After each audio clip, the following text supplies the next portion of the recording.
Number 7, the amount of Hannah's bill for a food order was $50. Hannah gave a tip of 20% of the amount of the bill. What is the amount in dollars of the tip Hannah gave? When we're saying what is the percent of a quantity, we just need to multiply. That's it. Anytime also we're talking about percents, there's more than one way to do it. There's multiple ways. There's a lot.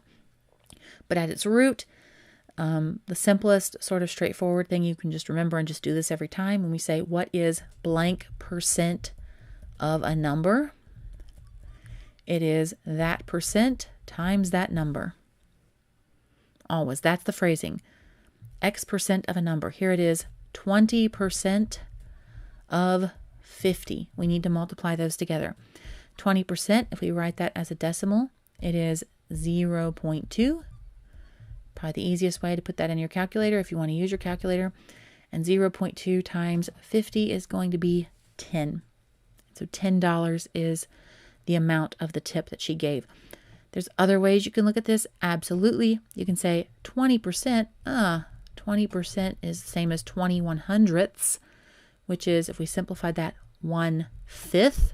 What is 1/5 of 50? Or 50 divided by 5?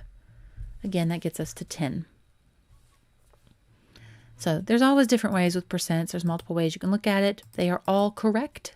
It's whatever you want to do, whatever's most comfortable for you, whatever you know you're going to get right when you're doing this on the SAT. Hey guys, head over to my new site, mathwithalyssa.com, to get your free 10 video course of SAT tips and tricks.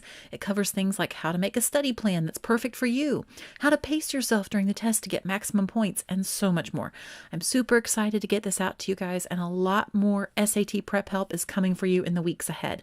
Again, that is mathwithalyssa.com. And if you liked the video you just watched, please let YouTube know. Comment, like, share, subscribe. You know the drill. Thank you so much for watching. Hope you have a great day. See you later. Bye.